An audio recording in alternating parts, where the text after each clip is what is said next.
Every time you walk into the room, got me feeling crazy. Shock my heart, boom, boom. Any other boy would stare, but me, I look away, cause you're making me scared. Trying not to breathe, 1, 2, 3. Shalom, Bapak, Ibu, dan saudara-saudari yang dikasihi Tuhan. Pada kesempatan ini saya akan berbagi tentang materi soteriologi yang dipelajari dalam mata kuliah Sistematika 3. Nah, dari sini saya akan menjelaskan daripada pengertian bahkan bagian-bagiannya. Dalam materi soteriologi dapat dibagi menjadi 3 arti, yaitu soteria yang artinya adalah jurusan, soteria yang artinya keselamatan, dan yang terakhir logos yang artinya studi atau doktrin. Jadi soteriologi adalah ilmu yang mempelajari karya keselamatan melalui karya Yesus Kristus dan penerapannya dalam kehidupan orang percaya. Dalam Perjanjian Lama, soteriologi dapat diartikan dengan 2 kata, yaitu yasha dengan gaal. Yasha yang artinya menyelamatkan, membebaskan, menolong, atau memberikan kemenangan. Jadi istilah ini menggambarkan tindakan melepaskan seseorang dari bahaya dan musuh. Contohnya adalah ketika bangsa Israel dibebaskan dari perbudakan. Bahkan secara teologis menekankan bahwa keselamatan dari dosa dan konsekuensinya. Sedangkan istilah gaal yaitu penebusan kerabat yang dilakukan oleh seorang gaal atau kerabat yang menebus. Istilah ini sering digunakan untuk menggambarkan tindakan sebagai penebusan umat Israel. Contohnya dalam Alkitab yaitu Boas menikahi Rut, jadi gaal adalah penebusan berbiaya. Sedangkan dalam Perjanjian Baru, soteriologi dibagi dalam 3 arti, yaitu kelepasan rohani yang artinya kebebasan dari segala bahaya atau kebinasaan rohani maut dan murkala. Yang kedua yaitu hasil pertobatan. Hasil pertobatan merupakan kesedihan menurut Allah menghasilkan pertobatan yang membawa keselamatan kita. Kita dapat melihat dari 2 Korintus pasal 7 ayatnya yang ke-10, yang artinya yaitu melalui Kristus. Yang kedua yaitu sojo yang artinya menyelamatkan dan memulihkan, yang artinya ini adalah menunjukkan kasih karunia yang tersedia bagi semua orang yang taat kepadanya dalam Lukas pasal 9 ayatnya yang ke-10. Jadi perkembangan daripada konsep keselamatan ini dapat dalam PL atau Perjanjian Lama yaitu berfokus pada pembebasan fisik dari musuh dan penebusan berbasis hukum, kekerabatan, tindakan aktif Tuhan dalam sejarah umatnya. Sedangkan dalam Perjanjian Baru merupakan transformasi menuju keselamatan rohani, menyeluruh integritas yasha dan gaal menjadi pemulih total atau sojo melalui pengorbanan Yesus Kristus. Setelah itu ada 4 dimensi soteriologi. Yang pertama yaitu kebutuhan. Kebutuhan merupakan manusia berbuat dosa dan terpisah dari Allah dalam Roma 3 ayat 23 dan pasal 6 ayat 23. Dan kedua adalah dasar, yang artinya dasar ini merupakan anugerah Allah yang tidak dapat diusahakan dalam Efesus pasal 2 ayat 8 sampai 9. Seterusnya yang ketiga adalah jalan. Jalan yang artinya adalah jalan satu-satunya yaitu Yesus Kristus dalam Yohanes pasal 14 ayat 6 dan Kolose pasal 4 ayat 12. Dan yang terakhir atau yang keempat adalah hasil akhir. Hasil akhir ini adalah daripada dimensi soteriologi ini adalah hidup kekal dan pemulihan seluruh ciptaan dari pasal 21 ayat 5 dan Roma pasal 8 ayatnya yang ke-19. Jadi soteriologi adalah inti dari Injil pembebasan total dari dosa melalui iman kepada Kristus.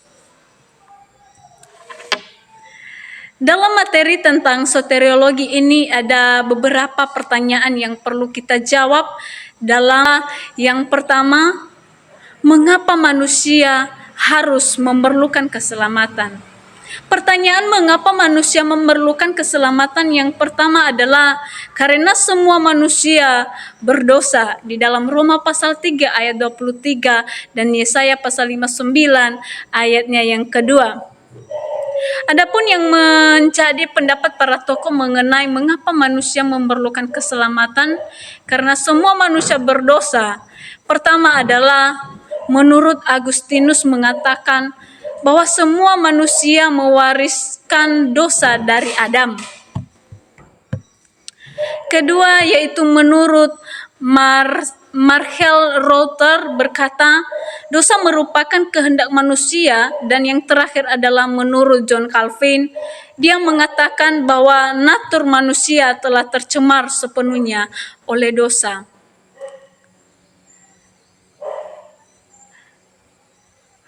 Jawaban yang kedua mengapa manusia memerlukan keselamatan itu yaitu karena upah dosa adalah kematian. Dalam Roma pasal 6 ayat 23 berkata upah dosa ialah maut. Maut ini mencakup tentang kematian rohani, kematian jasmani, bahkan kematian kekal. Kematian dalam Alkitab bukan hanya berhenti hidup fisik, tetapi keterpisahan dari sumber kehidupan yaitu Allah. Daripada pendapat ini atau jawaban dari karena upah dosa adalah kematian, adapun pendapat daripada tokoh yaitu pendapat Athanasius berkata bahwa hidup dalam persekutuan dengan alam seterusnya yaitu menurut Anselmus berkata dosa adalah pelanggaran terhadap kehormatan Allah. Hanya Kristus yang dapat membayarkan hutang dosa. Jadi kematian adalah konsekuensi serius dari dosa dan menunjukkan kebutuhan mutlak akan penebusan. Seterusnya yaitu karena manusia tidak mampu menyelamatkan dirinya. Kita dapat melihat dari Efesus pasal 2 ayat 8-9 berkata, bukan hasil usaha manusia dengan baik tindakan dapat menghapus dosa. Menurut Agustinus mengatakan bahwa kehendak manusia telah diperbudak oleh dosa, sedangkan menurut Martin Luther berkata, hendaklah kehendak manusia terikat oleh dosa, dan menurut John Wesley berkata manusia memang berdosa dan tidak mampu menyelamatkan dirinya. Jadi inti daripada ketiga pendapat ini yaitu sepakat bahwa keselamatan berasal daripada anugerah Allah, bukan daripada usaha manusia itu sendiri. Jadi kesimpulan daripada pertanyaan ini yaitu semua manusia memerlukan keselamatan karena berada dalam kondisi berdosa, terpisah dari Allah dan tidak mampu menyelamatkan diri sendiri, tetapi Allah menyediakan anugerah yang menyelamatkan. Pertanyaan seterusnya dalam materi soteriologi ini yaitu bagaimana keselamatan dikerjakan? Keselamatan dalam iman Kristen dapat dipahami sebagai karya Allah yang utuh dari rencananya sampai penyumbutan akhir. Jadi ada beberapa bagaimana keselamatan itu dikerjakan. Yang pertama adalah pemilihan atau predestinasi. Dapat dilihat nanti di Efesus pasal 1 ayatnya yang keempat. Ini adalah predestinasi adanya beberapa menurut tokoh. Yang pertama adalah menurut Agustinus berpendapat bahwa pemilihan berasal daripada kasih karunia Allah, bukan dari jasa manusia. Tindakan adalah yang berdaulat, di mana yang melihat orang-orang tertentu untuk diselamatkan. Menurut Kalbar, dalam Kristus adalah menyelamatkan pilihannya atas manusia.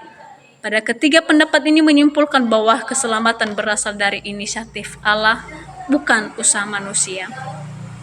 Kedua adalah penebusan dalam Efesus pasal 1 ayat 7. Menurut Martin Luther mengatakan bahwa menekankan Kristus menanggung hukuman dosa manusia di kayu salib, yang intinya adalah keselamatan menjadi mungkin karena karya Kristus, khususnya kematian dan kebangkitannya. Ketiga yaitu panggilan dan pertobatan Allah memanggil manusia melalui pemberitaan Injil, lalu manusia dipanggil untuk merespon dengan iman dan perbuatan dalam Kisah Para Rasul pasal 2 ayatnya yang ke-38. Tampilan umum atau modal Injil kepada semua orang dan panggilan efektif yang diajarkan Roh Kudus dalam hati orang hati orang mana yang memanggil, tetapi manusia sungguh-sungguh dipanggil untuk bertobat dan percaya.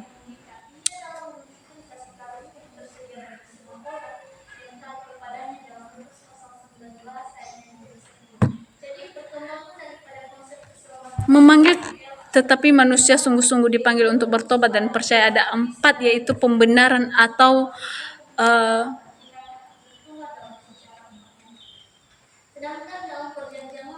yang keempat yaitu pembenaran atau justifikasi.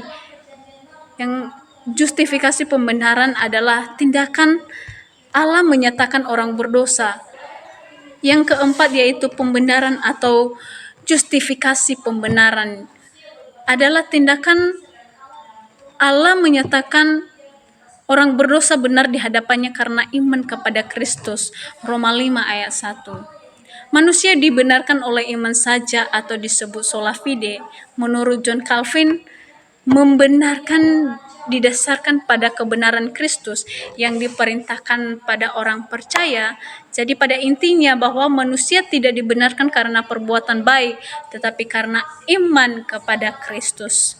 Kelima yaitu kelahiran baru. Kelahiran baru adalah karya Roh Kudus yang memberi hidup rohani kepada orang yang mati dalam dosa. Di Yohanes 3 ayat 3 berkata, manusia membutuhkan anugerah Allah untuk dihidupkan kembali secara rohani. Jadi tanpa kelahiran baru, manusia tidak dapat melihat dan manusia ke dalam kerajaan Allah. Karena yaitu pengudusan. Keenam yaitu pengudusan. Pengudusan adalah proses umur hidup di mana orang percaya semakin dibentuk menjadi serupa dengan Kristus, dan pikiran, perkataan, tindakan dan dalam 1 Tesalonika pasal 4 ayat 3 dipanggil untuk terus bertumbuh dan dalam kekudusan. Dan yang terakhir adalah pemulihan. Pemulihan yang artinya adalah tahap akhir keselamatan ketika orang percaya disempurnakan sepenuhnya dan dibebaskan dari segala akhir hakikat dosa. Roma 8 ayat 30. Jadi keselamatan mencapai kesempurnaan atau kepenuhannya pada akhir zaman ketika orang percaya dimuliakan bersama dengan Kristus. Secara umum, para teologi sepakat bahwa keselamatan adalah karya Allah penuh anugerah, tetapi mereka berbeda dalam menjelaskan hubungan antara kedaulatan Allah dan tanggung jawab manusia. Letak daripada perbedaan ini yaitu pada tradisi reformasi atau Calvinis, di mana menekankan inisiatif dan kedaulatan Allah dari awal sampai akhir, dan seterusnya yaitu pada tradisi Arminian atau Wesleyan menekankan kasih karunia Allah yang bekerja lebih dulu, namun manusia tetap perlu merespon dengan bebas melalui iman. Tradisi Lutheran menekankan bahwa pembenaran oleh iman, dan yang terakhir adalah tradisi Katolik melihat bahwa keselamatan sebagai karya anugerah Allah yang juga melibatkan kerjasama manusia dalam iman dan sakramen. Kesimpulan daripada pertanyaan ini yaitu keselamatan adalah karya Allah dari awal sampai akhir.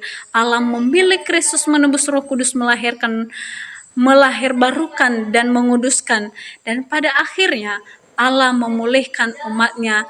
Namun demikian manusia dipanggil untuk merespon karya Allah itu dengan iman dan pertobatan dan dengan pertobatan. Dengan demikian, keselamatan bukan hasil usaha manusia, melainkan anugerah Allah yang diterima dalam iman dan dinyatakan dalam hidup yang seterusnya. Pertanyaan yang seterusnya dalam materi soteriologi yaitu siapa yang diselamatkan? Siapa yang diselamatkan di sini yaitu mereka yang percaya kepada Kristus. Dalam Yohanes pasal 1 ayat 12 mengatakan bahwa semua orang yang menerima Kristus diberi kuasa untuk menjadi anak-anak Allah. Dan dalam Kisah Para Rasul pasal 16 ayat 31, percayalah kepada Kristus Tuhan Yesus Kristus dengan engkau akan selamat, yaitu atau di sini menjelaskan bahwa tentang jalan daripada keselamatan itu sendiri. Di sini ada perbedaan daripada penekanan pendapat tentang siapa yang diselamatkan. Dalam Calvinis berkata bahwa yang diselamatkan adalah mereka yang dipilih Allah sejak semula. Di sini ada beberapa tokoh mengatakan atau menurut John Calvin mengatakan bahwa keselamatan terjadi berdasarkan keputusan Allah yang berdaulat sehingga orang percaya adalah orang-orang pilihannya, dan menurut Louis Berkhof berkata, pemilihan alam menjadi dasar mengapa seorang akhirnya datang kepada iman. Perkataan keselamatan sepenuhnya adalah karya anugerah Allah, bukan hasil kemampuan manusia. Sedangkan pendapat daripada Arminian mengatakan bahwa keselamatan menjadi efektif bagi mereka yang merespon anugerah itu dengan iman. Di sini ada menurut Yakobus Arminius, yaitu Allah menyediakan keselamatan bagi manusia, tetapi manusia harus merespon dengan iman. Dan menurut John Wesley berkata, kasih karunia Allah bekerja lebih dahulu, tetapi manusia tetap dipanggil untuk menanggapi anugerah itu secara pribadi. Dan menurut Roger Ozon, bahwa tradisi Arminian berusaha menjaga keseimbangan antara anugerah Allah dan tanggung jawab manusia. Di sini ada pengertian tanpa diskriminasi. Dalam Roma pasal 10 ayat 13 berkata, barang siapa yang berseru kepada nama Tuhan akan diselamatkan. Ayat ini menunjukkan bahwa keselamatan ditawarkan kepada semua orang tanpa memandang suku bangsa, serta sosial, jenis kelamin, atau latar belakangnya. Yang artinya adalah tidak ada kelompok tertentu yang secara otomatis lebih layak menerima keselamatan. Semua manusia adalah orang berdosa, juga membutuhkan anugerah Allah, dan semua orang memiliki kesempatan yang sama untuk datang kepada Kristus. Pandangan para teolog yaitu Carbon mengatakan di dalam Kristus Allah menyatakan kasih-Nya kepada umat manusia secara luas, sedangkan menurut John Wesley adalah Injil harus diberitakan kepada semua orang karena kasih Allah menjangkau semua.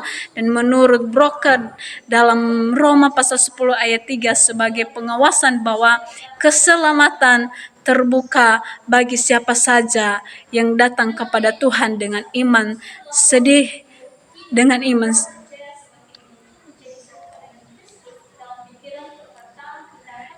Jadi kesimpulan daripada materi tentang siapa yang diselamatkan yaitu menurut Alkitab, yang diselamatkan adalah mereka yang percaya kepada Yesus Kristus. Dalam perspektif teologi, Calvin menekankan bahwa mereka adalah orang-orang yang merespon anugerah Allah dengan iman. Namun kedua pandangan sama-sama sepakat bahwa keselamatan hanya ada di dalam Kristus. Karena itu dapat disimpulkan bahwa keselamatan tersedia bagi semua orang, tetapi efektif bagi mereka yang percaya kepada Kristus.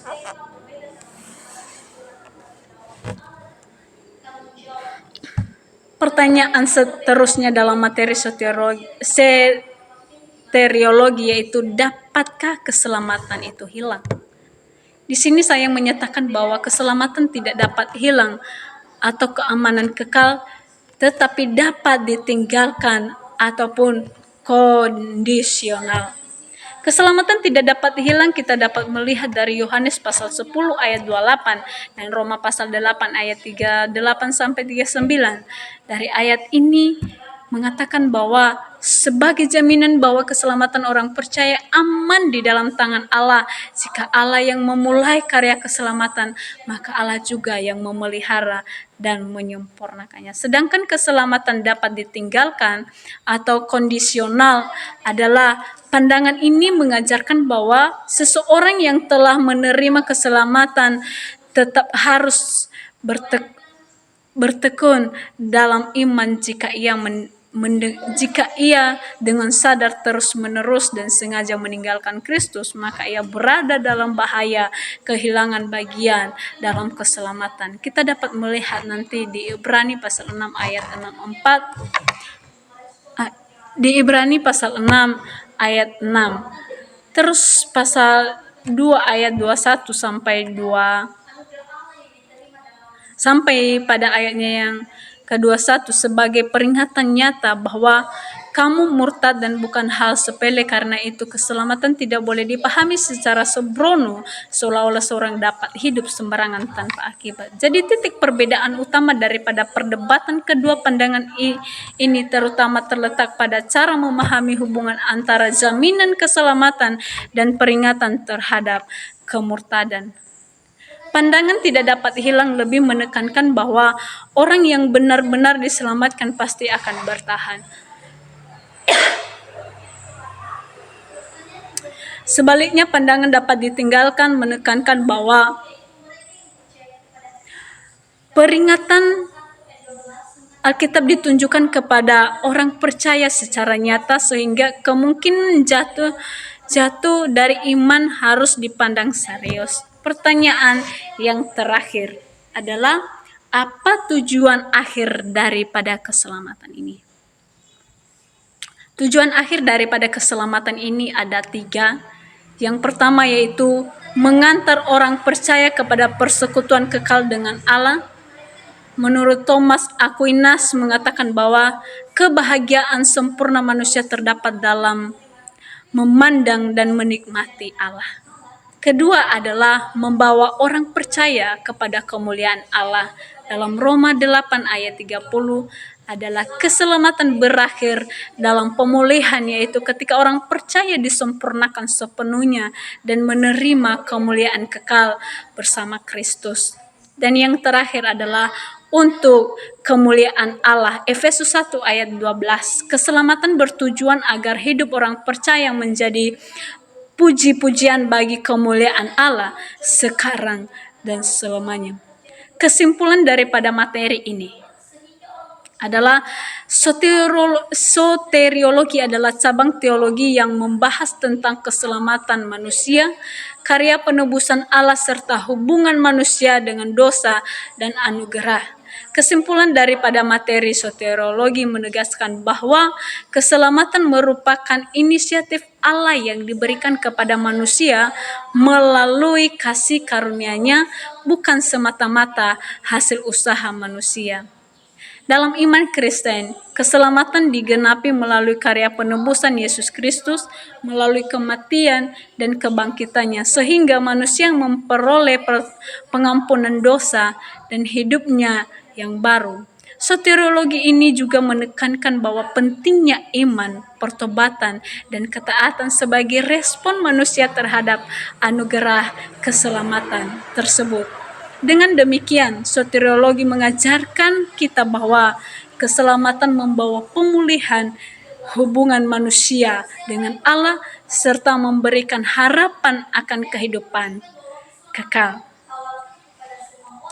Jadi, teman-teman sekalian, daripada materi soteriologi ini kita belajar bagaimana kita memperoleh keselamatan yang daripada inisiatif Allah sendiri untuk kita saat ini. Demikian saja materi yang boleh saya sampaikan melalui video ini. Kiranya kita dapat diberkati, bahkan kita dapat melakukannya dalam kehidupan kita sehari-hari. Sekian dan terima kasih. Shalom.